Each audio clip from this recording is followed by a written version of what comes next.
le nom puissant de Jésus, nous avons loué et nous avons appelé. Est-ce que le peuple de Dieu peut dire un bon amen? Est-ce que quelqu'un peut crier très fort amen? En étant debout, prends rapidement ta Bible. Alléluia. Nous sommes là pour écouter la parole du Seigneur. Il y a quelqu'un, il faut écouter la parole du Seigneur. Dis à quelqu'un, le Seigneur a une parole pour toi ce soir. Le Seigneur veut te parler ce soir. Alors écoute. Alléluia. Allons dans Éphésiens chapitre 2. Allons dans Éphésiens chapitre 2. Nous allons lire à partir du verset 19. Éphésiens chapitre 2, le verset 19. La Bible déclare dit: ainsi donc, vous n'êtes plus des étrangers ni des résidents temporaires. Vous êtes au contraire co-citoyens des saints, membres de la famille de Dieu. Quelqu'un peut dire amen? Vous avez été édifiés sur le fondement des apôtres et des prophètes, Jésus-Christ lui-même étant la pierre angulaire. C'est en lui que tout l'édifice, bien coordonné, s'élève pour être un temple saint dans le Seigneur. C'est en lui que vous aussi, vous êtes édifiés avec eux pour former une habitation de Dieu. Amen. Alléluia. Dis-moi un bon amen. Tu peux t'asseoir dans la présence du Seigneur.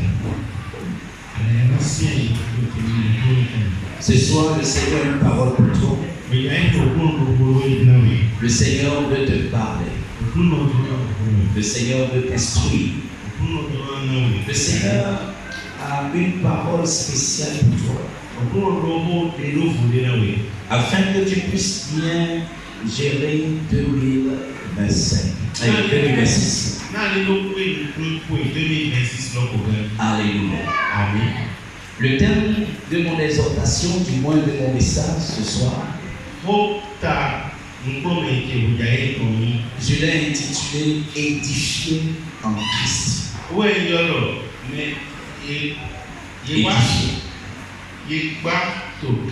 Édifié en Christ. Alléluia. Amen. Le verset que nous venons de lire nous informe que nous sommes des concitoyens de Dieu.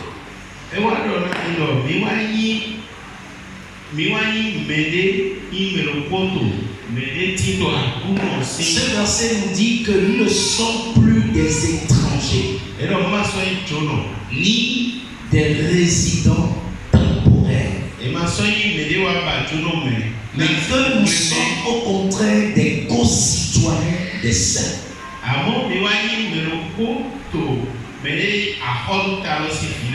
Alléluia. Amen. Et ceci est une bonne nouvelle pour toi en tant qu'enfant de Dieu. Parce que nous vivons actuellement dans un monde un peu bizarre. Nous vivons dans un monde où les ténèbres, la méchanceté,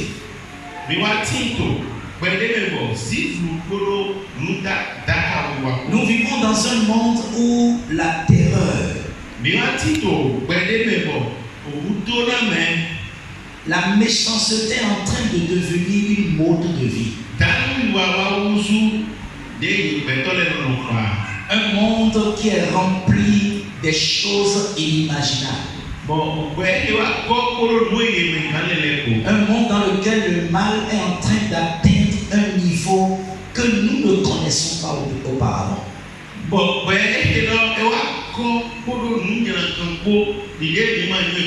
monde dans lequel où celui qui est le plus rusé, un monde dans lequel celui qui est le plus méchant, le plus mesquin, celui qui détruit les autres, celui qui trompe, celui qui renverse les règles établies, est applaudi et magnifié. La personne est considérée comme ayant une intelligence supérieure.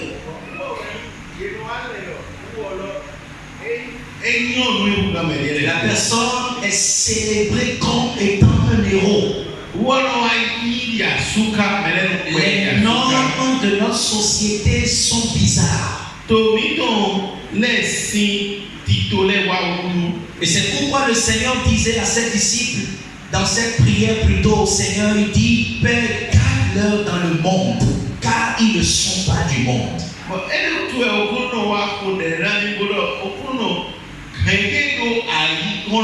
Un monde dans lequel un enfant n'est plus un enfant. Un monde dans lequel l'adulte n'est plus réellement adulte. Alléluia. Un monde infecté de beaucoup de choses. Un monde rempli d'occultisme, de profanateurs. L'impudicité est exposée sur la place publique. Un monde où les hommes peuvent se lever et se rébeller devant tout le monde par rapport à la parole du Seigneur. Où les hommes, même des chrétiens, se lèvent volontairement pour aller contre la parole de Dieu.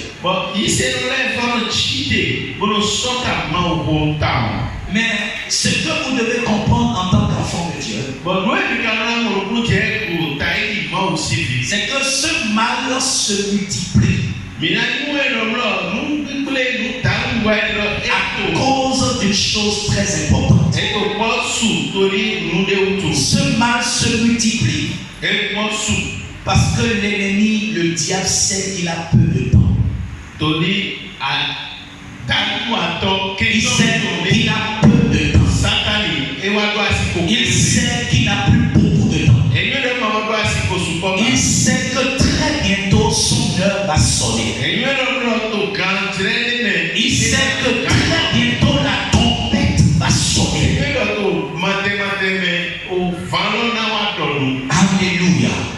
Et nous en tant qu'enfants de Dieu, nous en tant que croyants, en tant que disciples de Christ, nous ne devons pas permettre, nous ne devons pas subir les conséquences de cette méchanceté. Et je viens lancer un défi à quelqu'un ce soir. Un défi pour 2026. Alléluia. C'est un défi pour toi de dire qu'en tant que croyant,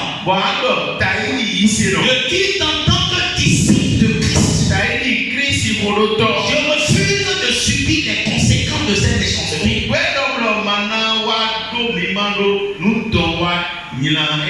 Et pour cela, tu dois connaître les dispositions de Dieu. Quelles sont les choses que Dieu a mis en place? Quelles sont les choses que Dieu a placées, a données à son peuple, afin de permettre à son peuple de tenir ferme? De tenir ferme surtout dans les temps difficiles. De tenir ferme surtout dans la tribulation. Et surtout de continuer à porter des fruits agréables à Dieu. J'ai une bonne nouvelle pour toi. Nous ne sommes pas nés de nouveau seulement pour échapper à l'enfer. Je pensais que tu allais dire amen.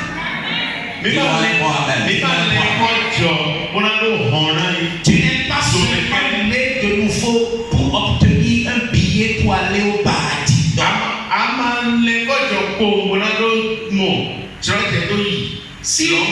Si c'était seulement ça, tu allais peut-être continuer à faire tes bêtises.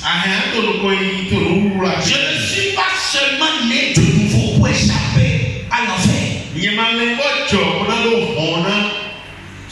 Juste pour avoir un billet pour aller au paradis, non.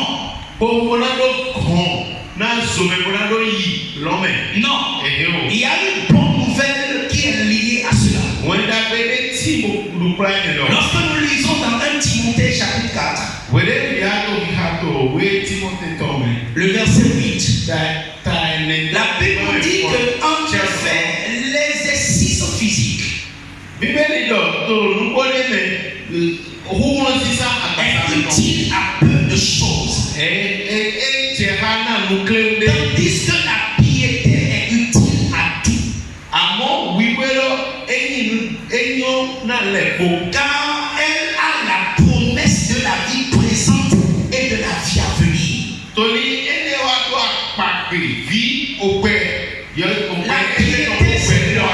La piété c'est quoi? La piété, ce n'est pas juste la piété, c'est la capacité que Dieu te donne de nous ressembler.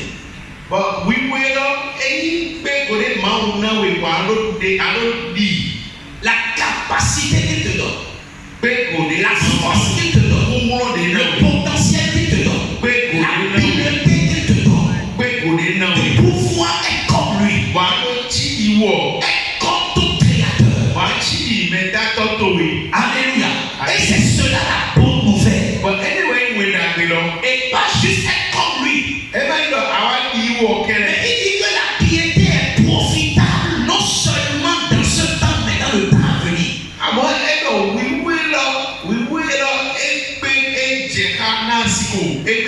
Donc si je suis pieux, cela m'est profitable aujourd'hui. Si je suis pieux, il y a des profits liés à cela. Il y a des choses que je peux obtenir que d'autres personnes ne peuvent pas obtenir.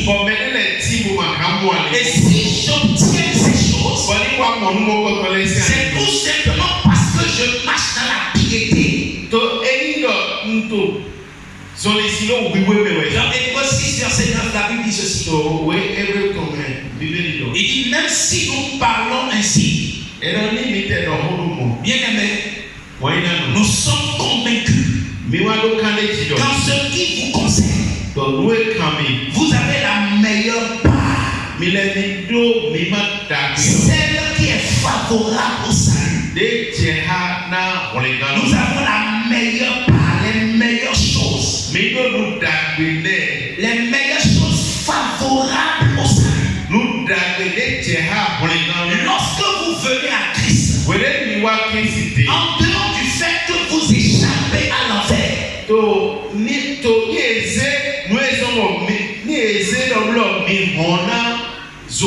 le salut vous apporte beaucoup de choses. Le salut en Christ vous donne beaucoup de choses. Le salut en Christ t'apporte beaucoup de bienfaits. Tu reçois des choses extraordinaires. Et l'une des choses que le salut t'apporte, l'une des choses que le salut t'apporte, c'est la santé divine. Est-ce que quelqu'un peut me dire santé divine? Est-ce que quelqu'un peut me dire santé divine? Quand nous lisons dans 1 Pierre chapitre 2 verset 24, la Bible dit ceci. Il dit, lui qui à lui-même a porté nos péchés dans son corps à la croix, afin de libérer du péché, nous vivons pour la justice. Et la partie extraordinaire qui dit, c'est par cette même tissu que vous avez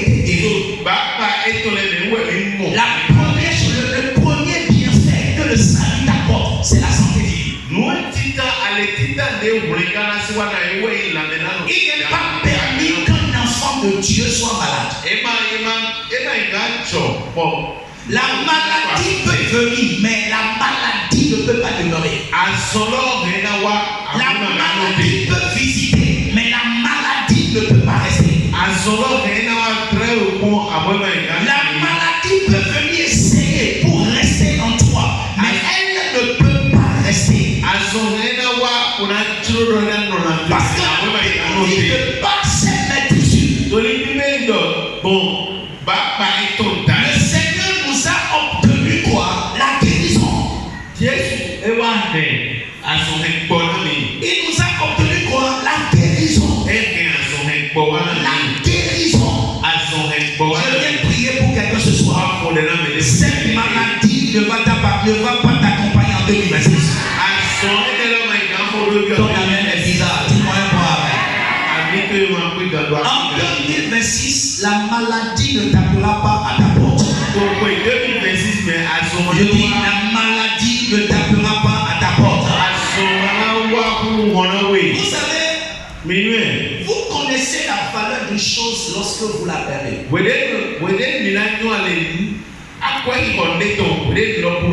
Lorsque tu as quelque chose, pour connaître la valeur de cette chose,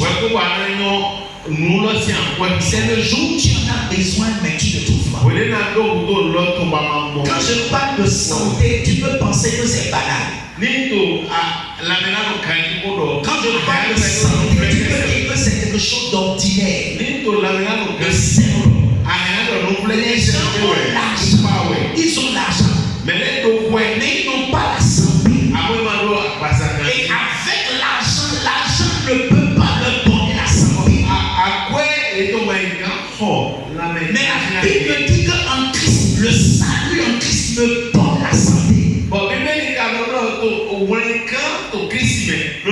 Lorsque je donne ma vie à Christ, lorsque je m'accroche à Christ, l'une des choses que ce salut-là me donne, c'est la bonne santé.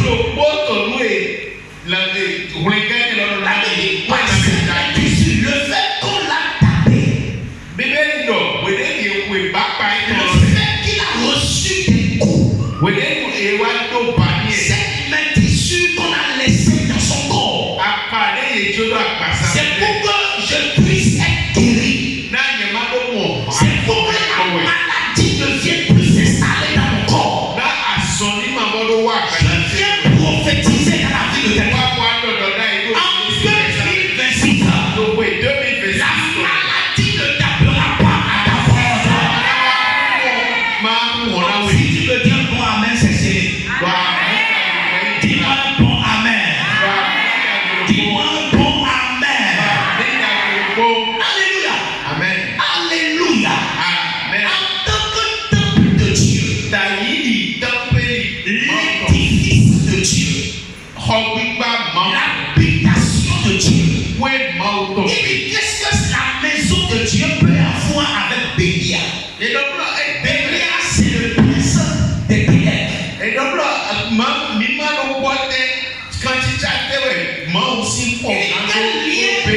Peut-il exister? Quel lien peut-il exister entre la maison de Dieu avec la maladie? Si tu es temple de Dieu, la maladie ne peut pas habiter en toi.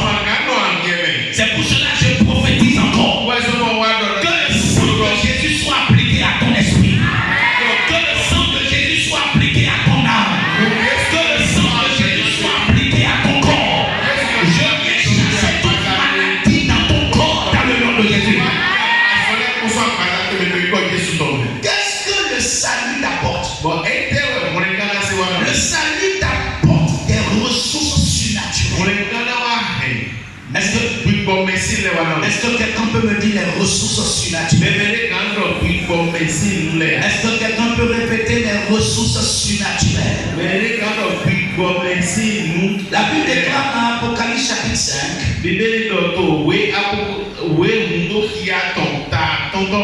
le verset 12, il disait d'une voix forte, l'agneau qui a été offert en sacrifice est digne de recevoir la puissance, la richesse, la sagesse, la force, l'honneur, la gloire et la louange. Alléluia. J'ai une question à te poser. Christ a reçu ces choses. Il les a reçus pour toi. Et quand est-ce qu'il va te les donner? Mais la bonne nouvelle c'est quoi? Au ciel, tu n'as pas besoin d'être puissant. Parce que là-bas, il n'y a pas la méchanceté. Au ciel, tu n'as pas besoin d'avoir la force. Le corps qu'on va te donner ne se fatiguera pas. Tout ce que Christ a reçu, que ce soit la puissance, que ce soit la force, que ce soit la sagesse, la richesse, l'honneur, la gloire, la louange, toutes ces choses qui lui ont été données est utile pour nous sur la terre. Il les a reçus parce que nous en avons besoin sur la terre. Je n'ai pas besoin de ces choses après ma mort. Jésus ne va pas me donner la puissance après ma mort. Parce que après ma mort, le Seigneur va me donner un corps incorruptible. Un corps qui peut traverser la matière. Un corps qui peut apparaître, disparaître. Un corps qui ne pourra pas résister à l'effet du temps. Je n'ai pas besoin d'être riche, je serai déjà riche. La Bible dit qu'il est parfait. Le ciel est parfait d'or. Donc la richesse, la puissance, la force, l'honneur, la gloire, la louange, j'en ai besoin sur la terre.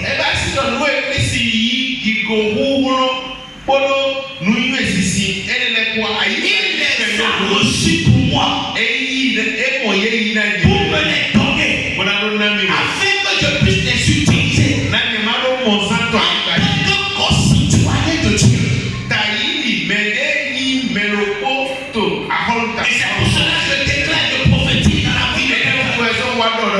Durant l'année 2026, que les ressources surnaturelles de Christ se manifestent puissamment dans ta vie dans le monde. Oh, ton amen est bizarre. Dis-moi amen comme un croyant. Dis-moi amen comme un croyant.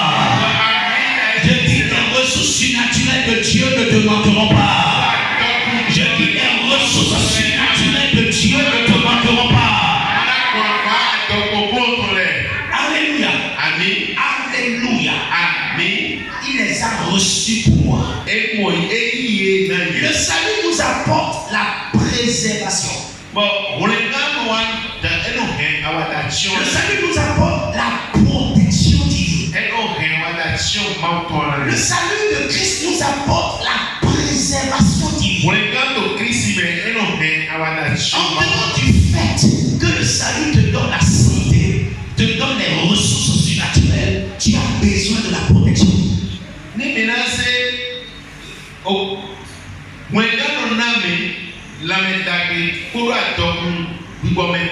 Tu as besoin de la protection de Dieu. Dans Colossiens chapitre 3 verset 3, il dit en effet, vous avez connu la mort et votre vie est cachée avec Christ en Dieu.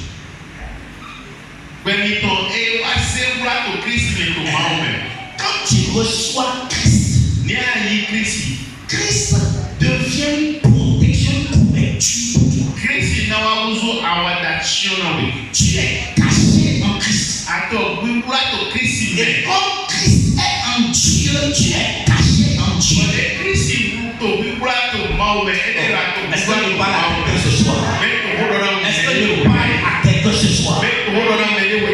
Écoute, quand tu es en Christ, les choses qui peuvent atteindre les autres, qui peuvent confronter les autres, qui peuvent vaincre les autres, déboussoler les gens, avant que ça ne t'atteigne, avant que ça ne te confronte, avant que ça ne te vainque, ça doit d'abord vaincre Jésus. Et quand ça ne peut jamais vaincre Jésus, c'est pourquoi la Bible dit que nous sommes des plus que vainqueurs. Alléluia. Je suis caché en Christ. Je suis enveloppé en Christ. Quelqu'un n'a pas compris. Tu es caché en Christ. Tu es enveloppé en Christ. Tu es présent physiquement. Non, tu es présent physiquement. Mais le diable ne peut pas avoir accès à toi. Tu es visible, mais tu es invisible. Pourquoi? Parce qu'il y a quelqu'un qui te cache. Dans le monde des esprits, quand on cherche à t'atteindre, on ne te verra pas, mais on verra Christ. Physiquement, quand on cherche à te toucher, quelque chose se passe. Et ce qu'on a envoyé te toucher va passer par-dessus. Parce que tu es caché en Christ. Et je vais dire à quelqu'un, aucune personne n'est une femme. J'ai pas autorisé pour déterminer combien de temps tu vas vivre sur la terre. Impossible. Impossible. Et je viens déclarer, tu ne mourras pas avant ton temps. Dis-moi amen comme un croyant. Dis-moi amen comme quelqu'un qui est vivant. Tu ne vas pas partir de cette terre avant ton temps. Quand tu es en Christ, tant que tu n'as pas accompli ce pourquoi tu es né,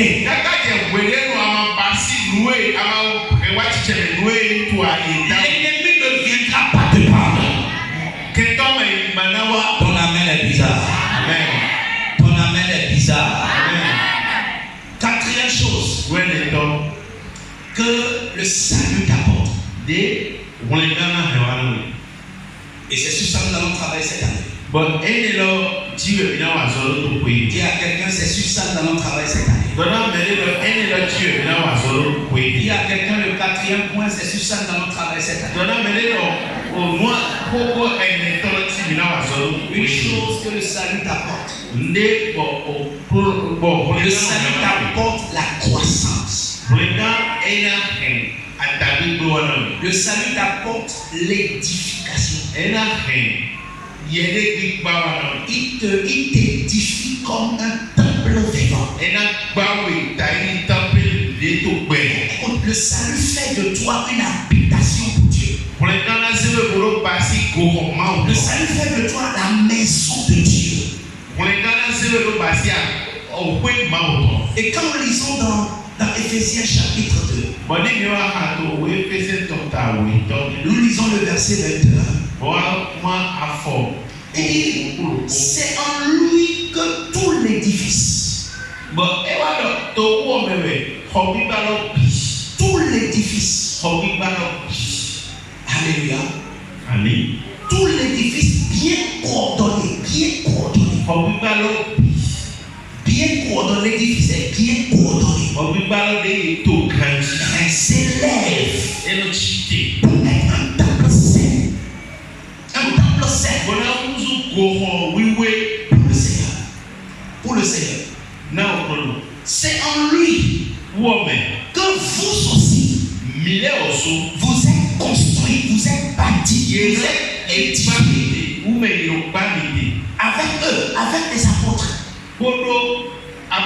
avec les prophètes, pour former une habitation pour le Saint-Esprit. Bien aimé, pourquoi Christ est mort?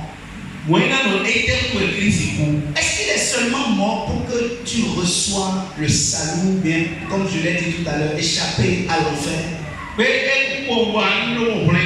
bien Christ est mort pour que tu puisses te marier? Christ est mort pour que tu aies beaucoup d'argent? Quelle était la raison pour laquelle, quelle était la vision de Christ? Et c'est cette vision qui doit être ta vision. Et on ne reçoit pas Christ pour être riche seulement. On ne reçoit pas Christ seulement pour être beau ou bien pour être juste en bonne santé. La santé doit être profitable à quelque chose. La santé doit être profitable à quelque chose.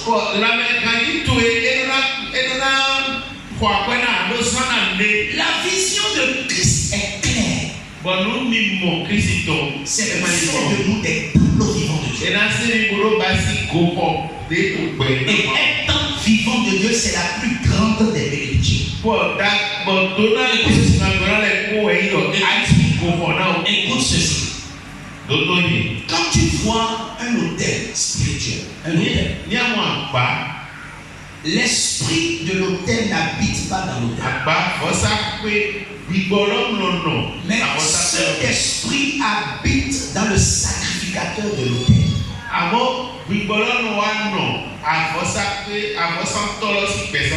Et c'est ça. Apocalypse chapitre 5, verset 9 nous dit. Verset 10. Il a racheté des hommes et des femmes, des tribus, des nations, des gens de toute langue, de toute tribu. Il les a rachetés par son sang.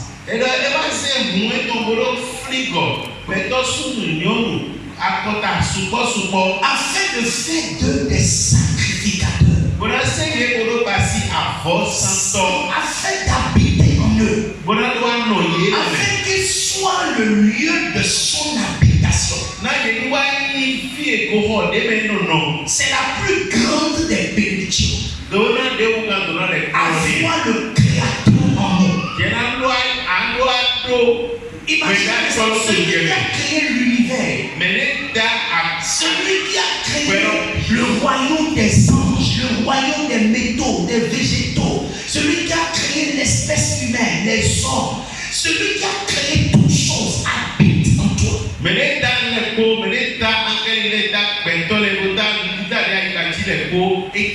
a décidé de venir habiter en toi. Lorsque nous lisons dans Jean chapitre 14,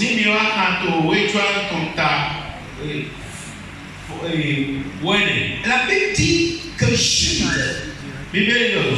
lui a posé une question. Parce qu'il disait, je m'en vais au Père. Et Philippe lui dit, mais nous ne connaissons pas ce que tu dis. Moi, le Père. Et quelqu'un lui dit, mais si tu vas au Père, montre le chemin, parce que nous ne connaissons pas le chemin.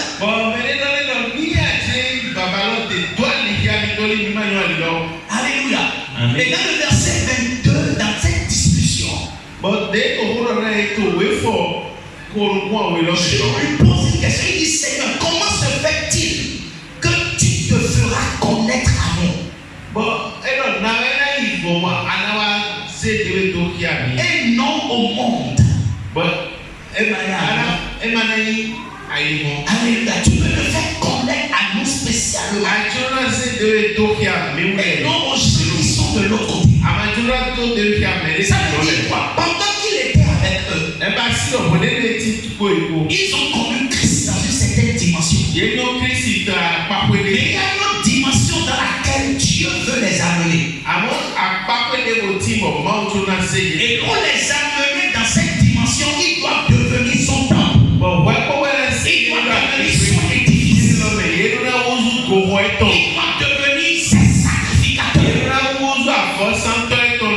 Et là, Jésus maintenant leur donne la clé.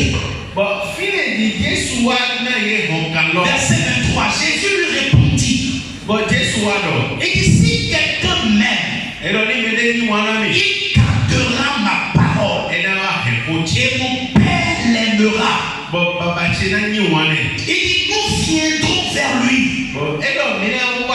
Et nous établirons domicile chez lui. Ça veut dire que nous allons habiter en lui.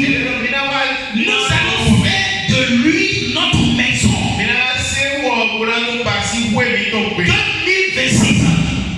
2026, tu seras la maison réellement de Dieu. Oh, ton amen est bizarre. Dis-moi un bon amen. Dis-moi un bon amen. C'est la plus grande des bénédictions. Écoute, David pouvait dire, il dit, Seigneur, tu peux tout me prendre, mais ta présence ne me l'arrache pas. Tu peux tout prendre. Tu peux tout prendre. Mais ta présence. Et une journée dans la présence de Dieu vaut 1000 ailleurs.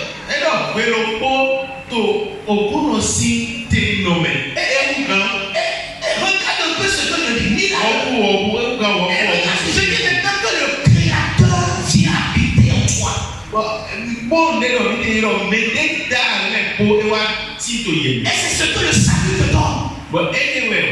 C'est l'opportunité que le salut te donne. Pour que tu deviennes là où Dieu vit. Là où Dieu habite. Pour devenir son temple. Et j'ai une bonne nouvelle pour toi. Dans le temple de Dieu, il n'y a pas la maladie. Dans le temple de Dieu, les ressources surnaturelles ne peuvent pas manquer. Dans le temple de Dieu, la préservation est permanente. Tu es intouchable. Tu es indestructible. On a pris Jean, on l'a jeté dans lui pour le provoquer, pour l'amener à mourir. Non, Dieu a dit non, il ne mourra pas. On le prend, on le jette dans l'île de Patmos. Pendant des décennies, il reste là-bas. Il reçoit des révélations sur des révélations. Et de là-bas, il sort encore. Je viens prophétiser dans la vie de quelqu'un. 2026 ans, tu seras un temple permanent de la présence de Dieu. Une habitation permanente de la présence de Dieu.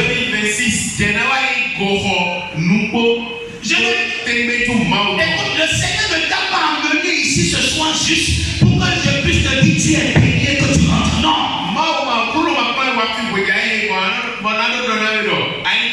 C'est pour que tu comprennes un certain nombre de choses. Parce que 2026, il y aura des tribulations. Il y aura des épreuves. Il y aura des défis. Mais ceux qui vont tenir, c'est ceux qui seront édifiés en Christ. Bâtis en Christ. Construits en Christ. Alléluia. Il dit celui qui a bâti sa maison sur du roc. Le roc, c'est Jésus. Et le vent vient maintenant à souffler. Celui qui a bâti sa maison sur du sable. Quand le vent est venu, la pluie est venue. Écoutez-moi bien. Je vais te montrer une nuance. La pluie, c'est la bénédiction. Mais il y a une catégorie de bénédiction qui peut devenir un problème. Donc la pluie peut venir et apporter la nourriture, comme la pluie peut venir et créer des dégâts.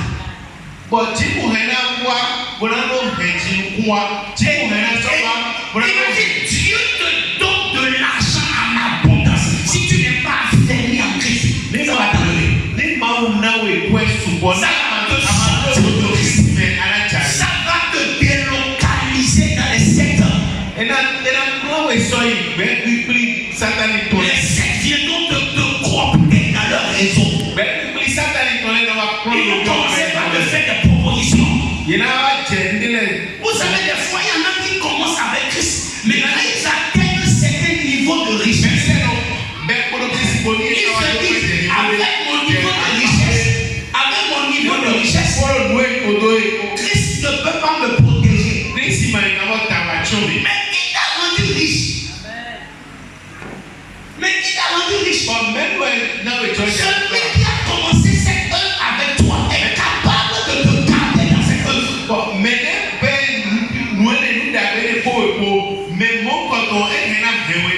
Est-ce que je parle à quelqu'un ce soir? Est-ce que je parle à quelqu'un ce soir? Tu es une habitation de Dieu. Tu es la maison du Tout-Puissant. Tu n'es pas n'importe quelle maison. Tu es bâti sur du roc. Et quand le vent est venu, cette maison qui est bâtie sur du roc est restée ferme. Elle est restée stable. Alléluia. Dis-moi un bon amen. Comment est cet édifice? Comment est cette habitation? Comment nous pouvons concrétiser cela? Ou du moins, comment Christ a amené cela en existence en nous? Quels sont les outils que Christ a utilisés pour que malgré que tu sois ignorant, que tu es habitant à l'habitation de Christ, tu es.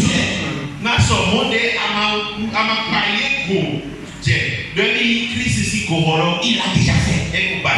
Première chose qu'il a utilisée, il te donne sa vie. Par sa vie, je suis devenu une habitation de Dieu. Dans Jean chapitre 1, lorsque je lis le verset 12, la Bible dit, mais à tous ceux qui l'ont accepté, qui l'ont reçu, à ceux qui croient en son nom, elle a donné le pouvoir, ou du moins elle a donné le droit, elle a donné la capacité de devenir enfant de Dieu. Et le verset 16 dit, nous avons reçu de sa plénitude. Cette plénitude dont on passe, c'est sa vie. Nous avons participé aujourd'hui même là où tu es en train de participer à la vie de Christ. Une vie indestructible. Une vie qu'on appelle la vie sauvée. La vie de Christ, c'est une qualité de vie que seul Christ donne. Quand je parle de la vie de Christ, c'est que tout ce que le Christ est se trouve dans sa vie. Tout ce dont il est en toi, te remplit. Alléluia. Qu'est-ce qu'il est? Il est le sauveur. Il est le guérisseur. Il est le pourvoyeur. Il est le restaurateur. Il est le berger. Il est le consolateur. Il est celui qui conduit. Jéhovah Rohi.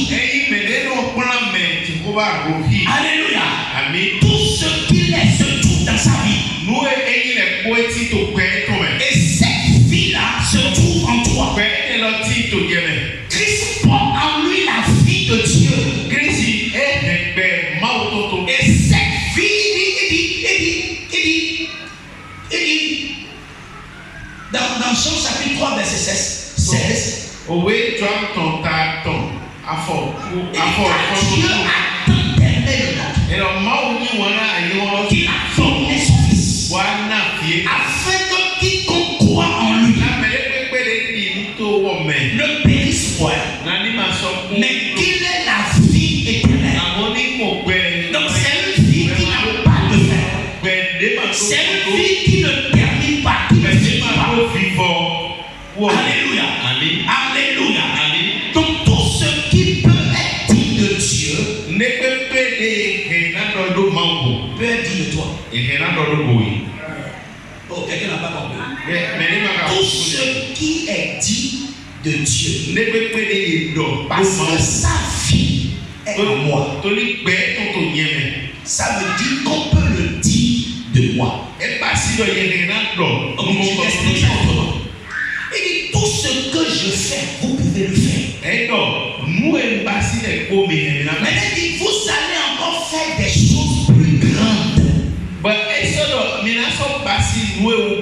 Cela veut dire quoi? Il dit maintenant je vais me transférer en vous et je vais me manifester d'une certaine manière en vous afin d'accomplir ma destinée. Écoute, Paul dit si je vis, je ne vis plus ma vie naturelle. Ça veut dire quoi? La vie que j'ai obtenue de mon père et de ma mère. Il dit si je vis, ce n'est plus moi qui vis, c'est Christ qui vit en moi. Quand Christ entre en toi, il met fin à la vie naturelle. La vie que tu as reçue de papa, maman, cette vie-là, il y a malédiction dedans. Il y a maladie héritée dedans. Tes parents ont reçu une tension artérielle. Toi-même, tu es programmé pour avoir tension artérielle. Maman a fait cancer de sein. Toi-même, il se pourrait que tu fasses cancer un jour. C'est dans leur vie naturelle. Mais quand tu reçois Christ, il te donne sa vie. Donc tu ne vis plus la vie que papa et maman te donnent, mais tu vis maintenant la vie de Christ. Donc la maladie ne peut pas venir en toi. Oh, je refuse d'être malade.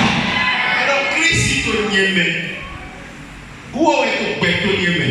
C'est ma boy to niene na niene. Amo où est ton père te nieme? O père de père ton là. O père yi son baba tie ko ya tie ko si. Be mon koton lo ason to eme. Be mon koton nous to deme. Be mon koton o ku deme. Be mon koton nous kule le deme. Écoute amo ma so to père na père ni lo ba. Christ bio ni me père to ko. Père to lo bio ni me. E be Christ si père. Alléluia. Quelqu'un peut dire amen. Ça veut dire quoi? Ça veut dire que les combats que ton père a menés, ta mère a menés, et il a échoué devant toi, ces combats doivent s'éclairer. Pourquoi? Parce que ce n'est plus la même vie. Tu as une vie supérieure. Tu as la vie de vainqueur. Tu as la vie de celui qui a terrorisé, conquis, vaincu, écrasé le diable. C'est cette vie en toi.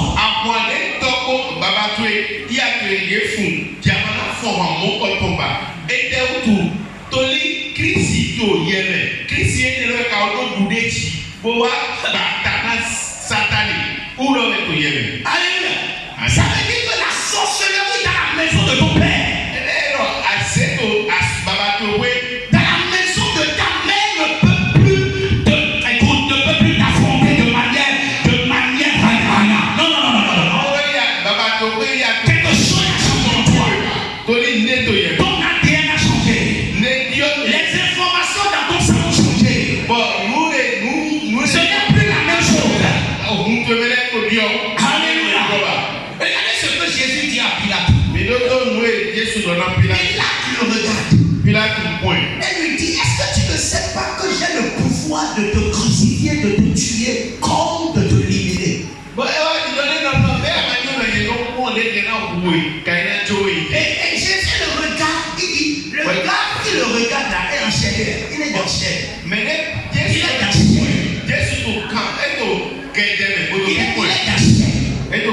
Les soldats, les géoliers sont autour de lui.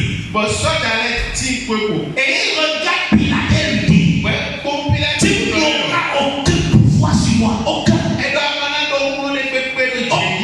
pouvoir sur moi. Je viens annoncer à quelqu'un ce soir. Les sorciers de la maison de ton père et de ta mère n'auront plus aucun pouvoir sur toi. Ils n'auront plus de pouvoir sur toi. Oh, dis-moi un bon amen. Par la vie de Christ, le pouvoir est arrêté.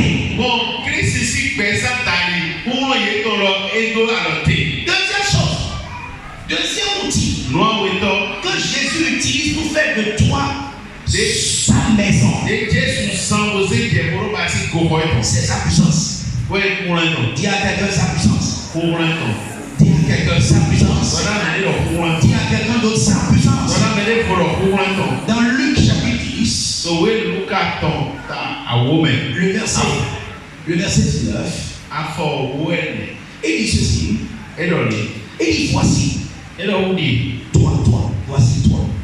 et donc, Je te donne le pouvoir. Je te donne la puissance. Je te donne la capacité pour marcher. Pour marcher sur les serpents, les scorpions, sur toute puissance de l'ennemi. Et rien ne pourra te nuire. Rien ne pourra te nuire. La puissance de Dieu vous est donnée pour vaincre le diable.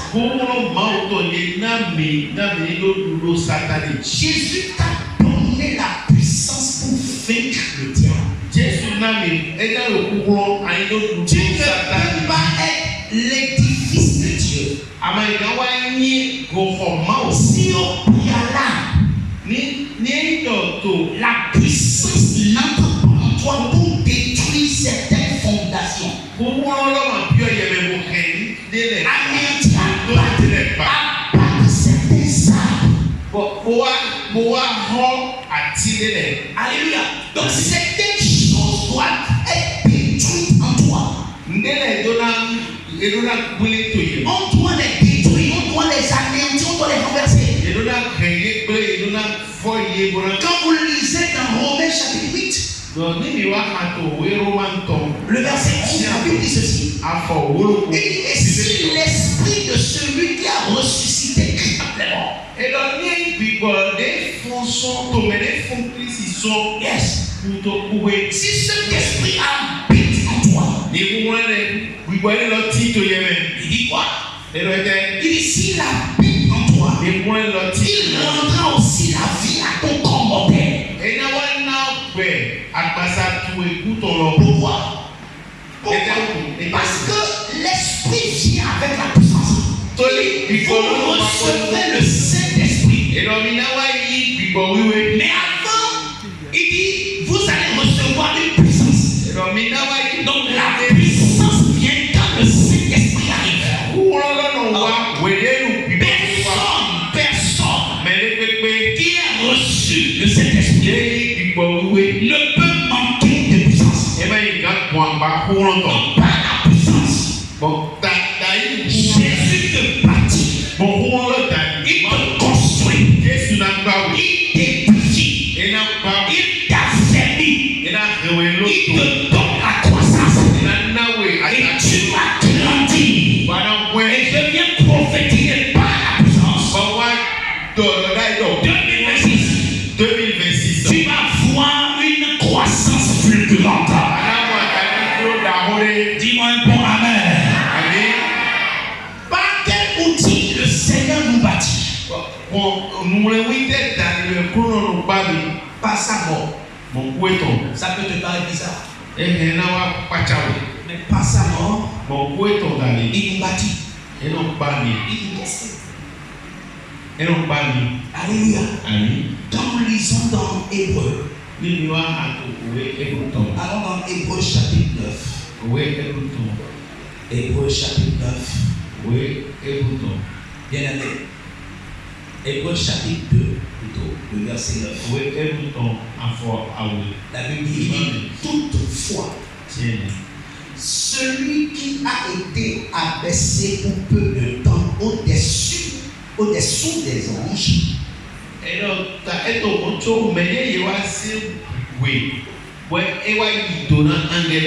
Jésus, nous le voyons couronné de gloire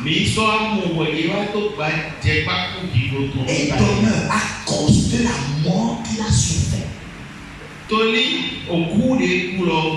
Donc s'il n'y avait pas la mort, il ne pouvait pas être couronné. Donc ça veut dire que l'œuvre de la croix doit être appliquée à ton corps. La mort doit faire son œuvre en toi. Il y a certaines choses qui doivent mourir en toi. Il y a des caractères, des comportements, des habitudes, des manières de faire qui doivent mourir en toi.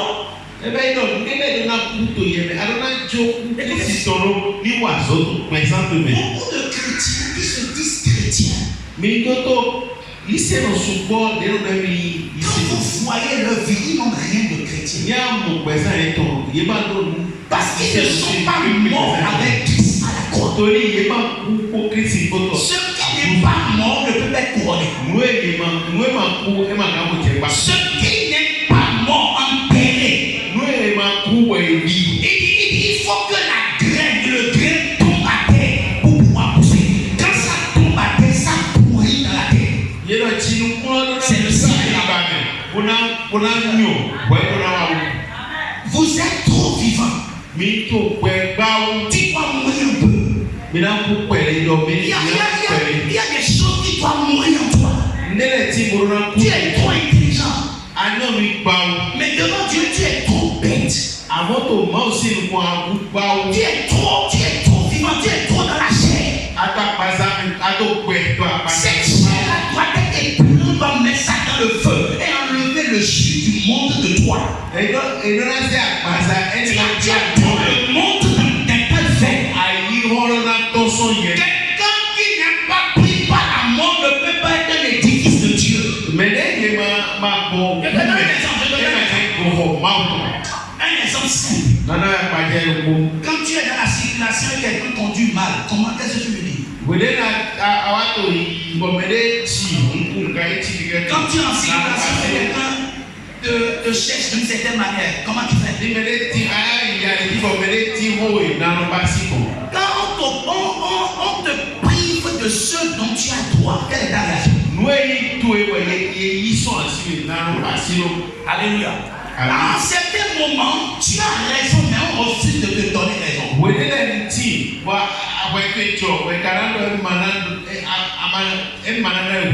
Tu es trop intelligent. Tu es encore dans la chair. Parce qu'il y en a quand ils n'ont pas l'argent, c'est la fin du monde. Les gens avant de venir aujourd'hui à l'église. Si c'est qu'ils n'ont pas acheté cette nouvelle chaussure, ils n'allaient pas venir à l'église. Ils ont posé une nouvelle tenue. Ils n'allaient pas venir à l'église. Alléluia. Tu es trop dans la chair. 2026, il faut que la croix de Christ soit appliquée à ton corps. Laisse-moi crucifier un peu. Laisse-moi crucifier un peu. Christ est construit par sa mort. Il a été couronné après la mort. Alléluia. Amen. Alléluia. Alléluia. Alléluia. Et l'autre bonne nouvelle de la mort de Christ, ça veut dire quoi? C'est que Christ est mort de manière dangereuse pour que tu ne meurs pas prématurément.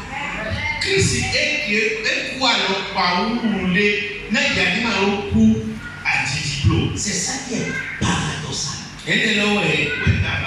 Vous savez, la douleur dont on parle ici, je ne parle pas d'une douleur qui est charnelle, mais je parle d'une douleur qui est interne.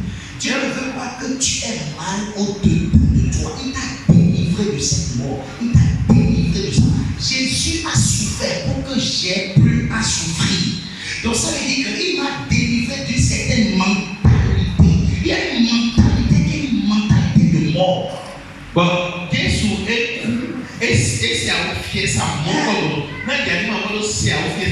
a des choses quand ça ne t'arrive pas, tu penses que pour toi c'est fini. Non, ça c'est les mentalités des gens qui sont faibles.